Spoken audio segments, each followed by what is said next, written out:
नमस्कार, मैं हूं फरीद अली और आप देख रहे हैं हमारा खास शो दुनिया मेरे आगे। सबसे पहले सुर्खियां। बशर अल असद के देश छोड़ते ही मुश्किलों में घिरा सीरिया। अमेरिका इजराइल के बाद अब तुर्की ने भी किया हमला। तुर्की ने हमला करके उत्तरी इलाके पर किया कब्जा। दमिश्क में हथियारों के ठिकानों पर इजराइल के 100 से ज्यादा हमले। रूस ने भारत को सौंपा गाइडेड मिसाइल से lace INS Tushil, BrahMos supersonic cruise और हाई रेंज मिसाइलों से लैस ऐसे 3 और युद्धपोत की डिलीवरी अभी बाकी। नेतन्याहू पहली बार देंगे भ्रष्टाचार मामले में गवाही। धोखाधड़ी, विश्वासघात और रिश्वत लेने का आरोप। इजरायली PM का किसी भी गलत काम से इनकार। म्यांमार में विद्रोही गुट ने एक और शहर जीता। बांग्लादेश से सटे माउंग दाव पर किया कब्जा। भाग रहे सेना के जनरल को भी पकड़ा। बांग्लादेश में हिंदुओं पर हमलों के खिलाफ व्हाइट हाउस से US कैपिटल तक निकाला गया मार्च। चिन्मय दास को भी रिहा करने की मांग। अमेरिका बोला बांग्लादेश पर डबल स्टैंडर्ड नहीं। विदेश मंत्रालय की प्रवक्ता ने कहा हमारा मकसद वैश्विक शांति। UNSC में भारत को मिले स्थायी सदस्यता। डोनाल्ड ट्रंप ने जस्टिन ट्रूडो का फिर उड़ाया मजाक। बोले कनाडा राज्य के गवर्नर से जल्द मिलेंगे। और अब आज की बड़ी खबर। सीरिया में तख्ता पलट होने के बाद हालात बेहद नाजुक हैं। विद्रोही गुटों ने सीरिया के सत्ता पर कब्जा कर लिया है। राष्ट्रपति बशर अल असद अपने परिवार के साथ रूस में पनाह ले चुके हैं। सीरिया में सरकार के खिलाफ विद्रोह करने वाले सबसे बड़े संगठन हयात तहरीर अल शाम के एक प्रमुख अधिकारी मोहम्मद अल बशीर को देश का अंतरिम प्रधानमंत्री नियुक्त कर दिया गया है।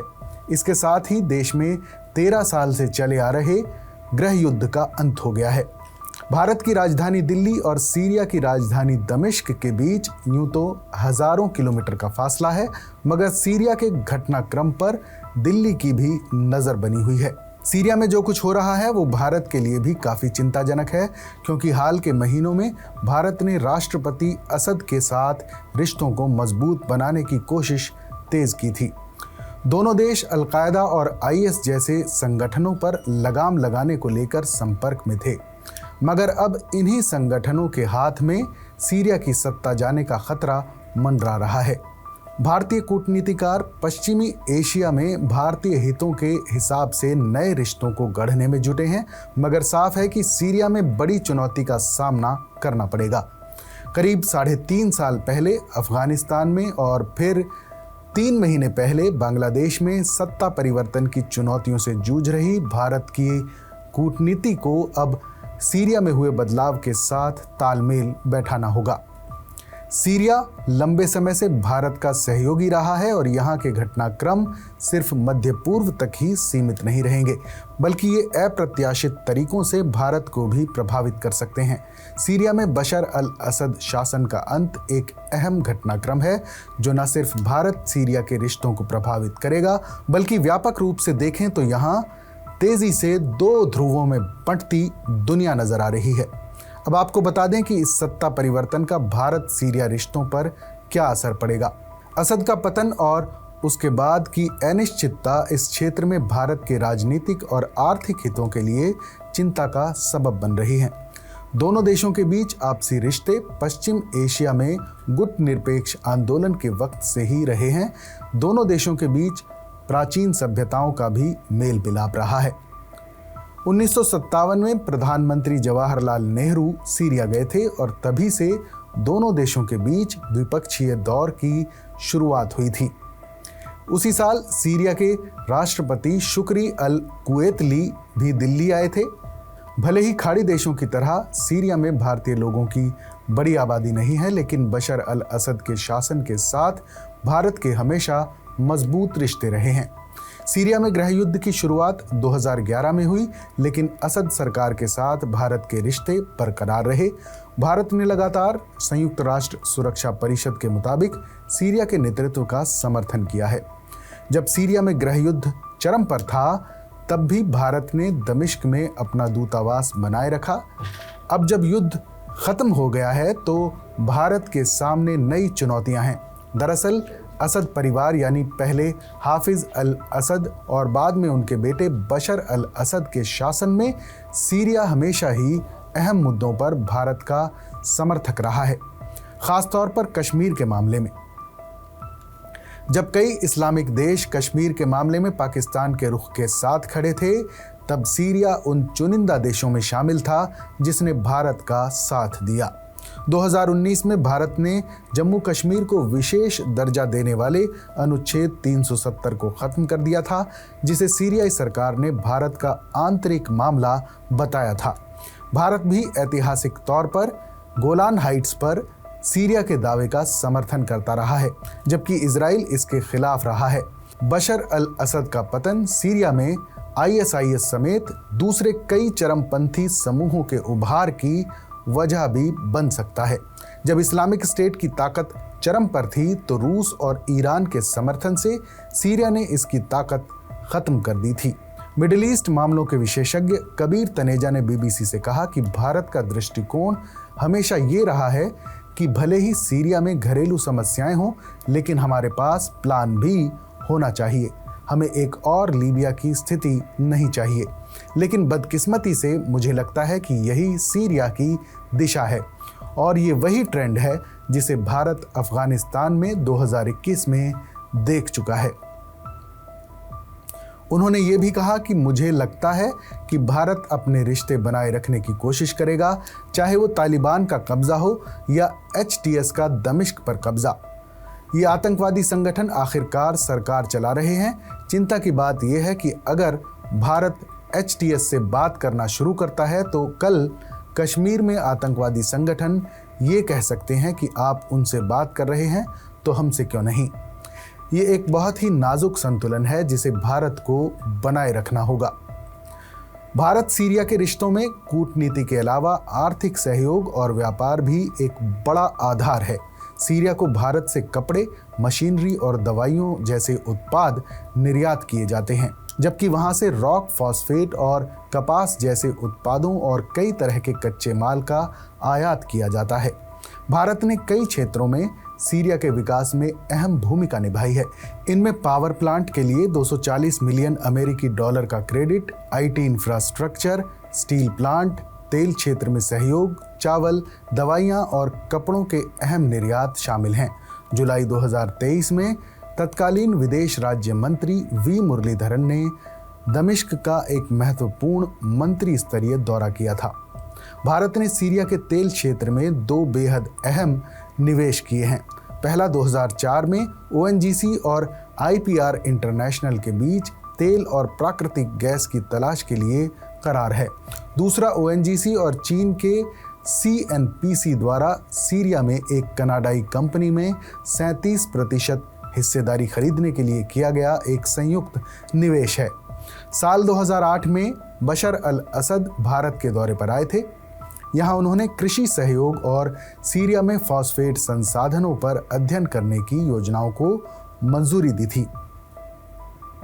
भारत ने सीरिया में एक IT सेंटर ऑफ एक्सीलेंस स्थापित करने का प्रस्ताव भी दिया था। पश्चिम एशिया मामलों के जानकार डॉक्टर आशुतोष सिंह कहते हैं कि भारत के लिहाज से देखें तो सीरिया का घटनाक्रम भारत को कई तरह से प्रभावित कर सकता है। इसके दूरगामी नतीजे होंगे। आप जो सीरिया में कदम उठाएंगे उनसे आपके ईरान के साथ रिश्ते प्रभावित होंगे और फिर ये इजराइल के साथ आपके रिश्ते प्रभावित करेगा। लेकिन यहाँ सबसे ज़्यादा दिक्कत इजराइल की भूमिका को लेकर है, जो अब गोलान हाइट्स बफर जोन में प्रवेश कर चुका है। बशर अल असद सरकार का तख्ता पलट होना सीरिया की विदेश नीति और उसके सहयोगियों में बदलाव की वजह बन सकता है। सीरिया के ऐतिहासिक रूप से रूस और ईरान के साथ मजबूत रिश्ते रहे हैं। ये दोनों देश भारत के भी प्रमुख रणनीतिक साझेदार हैं। असद सरकार के पतन के बाद भारत के मिडिल ईस्ट के खाड़ी देशों ईरान और इजराइल के साथ रिश्ते भी नए सिरे से बन सकते हैं। और अब आज की दूसरी बड़ी खबर, सीरिया में सत्ता परिवर्तन होने से पड़ोसी मुल्क पाकिस्तान के लिए भी कूटनीतिक संकट खड़ा हो गया है। कश्मीर को लेकर भले ही सीरिया ने भारत को तरजीह दी है, लेकिन पाकिस्तान के साथ भी उसके करीबी रिश्ते रहे हैं। बशर अल असद के शासन का तख्ता पलट होने के बाद पाकिस्तान के विदेश मंत्रालय ने कहा है कि पाकिस्तान ने हमेशा सीरिया की एकता, संप्रभुता और क्षेत्रीय अखंडता का समर्थन किया है। पाकिस्तानी विदेश मंत्रालय ने इस बात पर भी जोर दिया कि सत्ता परिवर्तन के बाद उनके सैद्धांतिक रुख में कोई बदलाव नहीं आया है और वो सीरिया के लिए अपना समर्थन जारी रखेंगे। सीरिया पाकिस्तान के लिए मिडिल ईस्ट का गेटवे रहा है और यहाँ किसी भी तरह का परिवर्तन पाकिस्तान के लिए नुकसानदायक साबित हो सकता है। साल 2011 में सीरिया में शुरू हुए असद विरोधी प्रदर्शनों के बाद से पाकिस्तान ने अंतर्राष्ट्रीय प्रतिबंधों और आलोचनाओं के बावजूद असद सरकार का समर्थन किया है। राष्ट्रपति बशर अल असद के लिए भी पाकिस्तान की अहमियत रूस और ईरान से कम नहीं रही। पाकिस्तान समय समय पर सीरिया संकट को हल करने में अपनी भूमिका निभाता रहा है। ऐसा माना जाता है कि 2011 के बाद पाकिस्तान की सीरिया में मौजूदगी और मजबूत हुई है। 2012 में पाकिस्तान ने राष्ट्रपति बशर अल असद के समर्थन के लिए अपनी आवाज़ उठाई और सीरियाई संकटों के शांतिपूर्ण समाधान का समर्थन किया और साथ ही सीरिया के खिलाफ किसी भी सैन्य कार्रवाई का विरोध किया।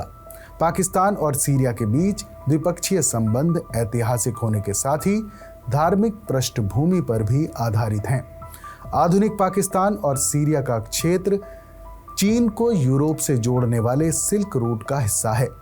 अब जब असद की सत्ता जा चुकी है तो पाकिस्तान को अपना गेटवे छीनने का डर सता रहा है। दिसंबर 2015 में जब सीरिया अंतर्राष्ट्रीय स्तर पर अलग थलग पड़ गया था, तब पाकिस्तान ने असद सरकार को हटाने की कोशिशों और आह्वानों का समर्थन करने से इनकार कर दिया था और दमिश्क के पाकिस्तान इंटरनेशनल स्कूल में अपना काम जारी रखा था। ये स्कूल सीरिया के अच्छे स्कूलों में शुमार है। उस समय सीरिया में पाकिस्तान के राजदूत सईद मोहम्मद खान ने कहा था कि जब भी मुमकिन होता है हम सीरियाई लोगों की मदद करने की कोशिश करते हैं और इसके नतीजे में हमारे रिश्ते मजबूत हुए हैं। कोविड-19 के समय भी पाकिस्तान ने कोविड से जुड़े उपकरणों को सीरिया पहुंचाने और 2020 में तटीय इलाकों के पास जंगल में लगी आग से हुए नुकसान से निपटने में काफ़ी अहम भूमिका निभाई थी। इसके अलावा पिछले साल उत्तरी सीरिया में आए भूकंप में भी पाकिस्तान ने सीरिया की मदद की थी। सीरिया पाकिस्तान के लिए क्यों खास है, अब ये भी जान लीजिए। पाकिस्तान के बशर अल असद शासन को समर्थन देने के पीछे एक खास कूटनीतिक और रणनीतिक एंगल छिपा है। पाकिस्तान ने असद काल में अपने कूटनीतिक और आर्थिक रिश्तों को आगे बढ़ाया है। पाकिस्तान के हितों के लिए सीरिया के साथ अच्छे रिश्ते बनाए रखना बेहद ज़रूरी था, क्योंकि मिडिल ईस्ट में पाकिस्तान के लिए सीरिया एक गेटवे यानी दरवाजे की तरह है। यहाँ की सत्ता में बदलाव पाकिस्तान के लिए बड़ा नुकसान साबित हो सकता है। दोनों देशों के बीच सैन्य, व्यापारिक और रणनीतिक क्षेत्रों में कई संभावनाएं हैं। इस्लामाबाद में सीरिया का दूतावास है, तो वहीं पाकिस्तान का प्रतिनिधित्व सीरिया की राजधानी दमिश्क में दूतावास और होम्स में मानद वाणिज्य दूतावास के जरिए होता है।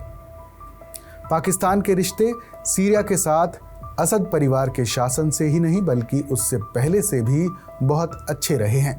पाकिस्तान और सीरिया के पुराने रिश्ते सैन्य सहयोग और धर्म पर ज़्यादा आधारित थे। 1967 और 1973 की जंग के दौरान सीरिया पाकिस्तान के बीच सैन्य सहयोग देखने को मिला था। पाकिस्तानी पायलटों ने सीरिया की तरफ से लड़ाई की थी और इजराइल के खिलाफ सीरियाई विमानों को उड़ाया था। हमारे इस खास शो पर अपनी राय हमें ज़रूर बताइएगा। बाकी देश और दुनिया की तमाम बड़ी खबरों के लिए देखते रहिए TV9 डिजिटल।